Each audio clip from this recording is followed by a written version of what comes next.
Hey everybody, just doing a quick showcase of these Adeptus Titanicus Cerastus Knights, the Lancers.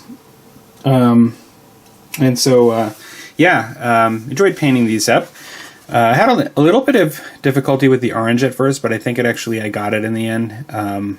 It wasn't covering very well, which I know is typical with orange initially with the way I was doing it, and I had to make some adjustments.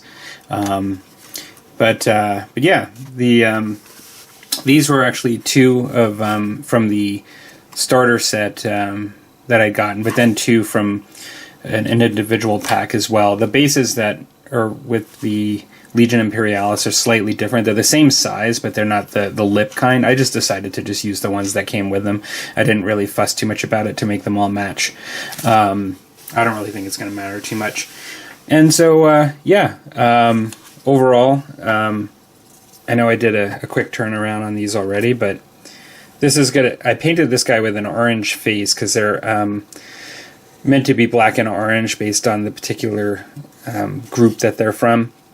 But I did this guy with an orange face just in case I'm needing one to stand out as a leader, because I do believe that if you're running like all knights or in certain situations, you want one to stand out, and you need to figure out a way to do that. I think I have one with a similar. Now, this one's actually different. All four have different heads. This is probably the most similar, but it actually has that part in the front that comes up, and so it's just slightly different. But yeah, some of them are significantly different in the face or the head. I didn't go crazy with decals because they're smaller, and so I didn't really want to put too many. I put one matching one on this shield piece here, crest, and so I did that. And yeah, I'm looking forward to. I got a game next week most likely, and so I'm looking forward to trying these ones out. I've never used knights so far in a game. Games have been fun, actually, for this. And what I'm doing next is, right now, just for fun on the side, I had an all-star for the Rumble Slam, and I'm working on this guy here. I'm still just putting base paint down, but I'm gonna end up probably painting some of these feathers a little darker towards the tips, and do some work weathering and things like on the wings, but I have some highlights to do on everything. But yeah, this is Fable, and maybe he'll be wrestling as an all-star for my shillelaghs that I have, the Irish team. And so there's that. And my main next painting project is going to be a Dark Ages one. I actually have a set of these are shepherds, so I actually have individual animals already painted, but I have 2 flocks of sheep that I 3D printed that I could use. This is one of my favorites because it's like a teenager, and I actually think it's really cool. These are Gripping Beast, but he's just sort of a younger group, for the civilians. I just think it's neat, the variety. That's kind of one of the reasons why I like them. But I have like 4 shepherds, and then I have 4 what they just term as peasants. So, slightly different than shepherds, I guess, just peasants, but yeah. And so I'm going to paint these up for pillage in particular because they can be used as loot. They can be captured, by the warriors or defended by the others as civilians in the town. But then also, as I'd mentioned in an earlier video, there are some rules for sheep and the way the flocks move. They can actually kind of get in the way of the battle, which would be kind of fun. And I actually, after those, I'm going to talk more. I'm going to do a video just on the Dark Ages stuff that I'm planning on getting into. But I'm doing more medieval Dark Ages, except I'm actually going to be doing some Test of Honor, and to add to the Test of Honor I've already painted. I recently played a demo game, because I hadn't played... I played a demo game for the first version of the game once in like 2018, and it had been so long that I didn't even really remember the rules at all.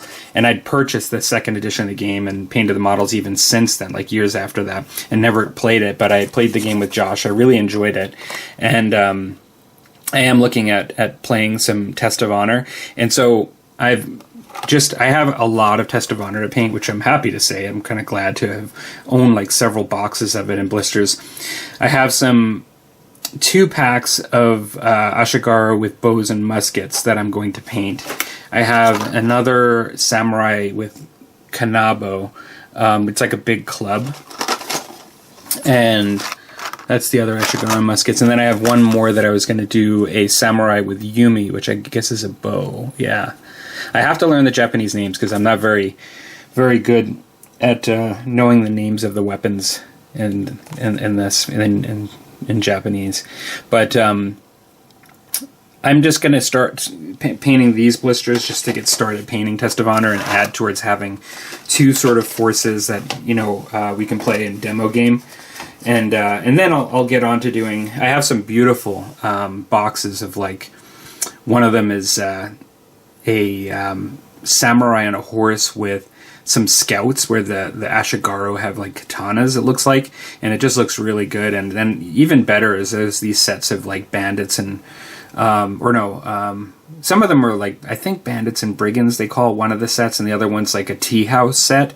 If you actually go over to Sword and Saki, maybe what I'll do is I'll actually link Josh's Test of Honor channel in the description. But if you go over to Sword and Saki, he's painted up Josh the different sets, and they look just beautiful. And so I would actually point to his stuff as like what you could actually achieve with them, like what they could look like. You know, they're just really gorgeous miniatures. I'm looking forward to using them because you can mix them in to your forces for these games, and so I'm kind of excited about that. But I just want to get started. I've got 2 more trees. I showed the trees on the channel at one point that I've been doing the wire trees. I've got 2 more armatures with clay, like all puttied up with the bases. It's all ready for basically putting... I'll just bring one out. I've got it in my hand here. This is what it looks like when I do these, and eventually I've showed these. This is what it ends up looking like. I did put some green phlox since I showed it earlier. I think it looks a little nicer. It's got like the red leaves that have fell, but this would be like a red maple. I'll end up doing multiple styles, like regular green trees, but I'm looking at doing cherry blossoms and red maple to stand out for a Japanese table.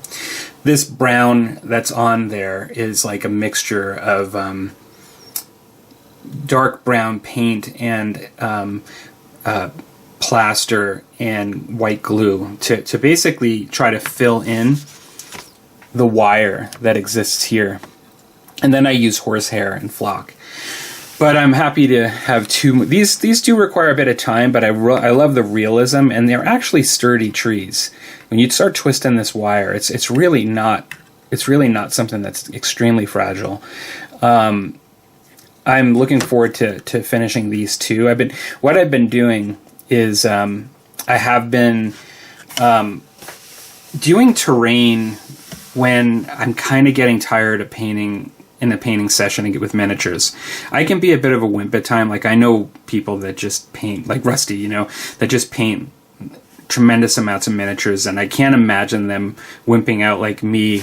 After I can paint for an hour, and if I'm painting detailed trim, sometimes like the trim on these, if I'm painting the trim for an hour, like the gold trim, sometimes I'm just done doing that. And I don't mind taking even 15 minutes and then coming back and then doing something else that just doesn't have my eyes concentrating as much. And terrain is a great option to spend my time getting some progress, like instead of just abandoning everything because I'm just ready to maybe just sit and watch TV or, you know, do something else completely. I can still, if I have time and I want to accomplish things, get stuff done without the level of concentration that requires with that. And so, yeah, like, and so it sounds like real common sense, like me being Mr. Obvious, but sometimes it wasn't common sense for me. Like I would just stop everything after I'm done, like painting a miniature, and I'm just kind of done. Like I don't want to move on to another color or another, like across all 4 models, like another level of, another project within the painting scheme, and I'll just finish like for the day. But what I've been doing lately is working on terrain, and when I've kind of exhausted I find the miniature terrain to be easier in many respects. There's some painting pieces with terrain that can be intense, but overall I personally find it easier in the sense of my level of concentration and eyesight and various things. And so it's great to move on to that. All right, I'm going to stop rambling. Anyways, I hope you guys are enjoying your weekend, and I'm not sure if this is going to come out on Saturday or Monday, probably on Saturday. But I hope you guys are having a good weekend, and talk to you later.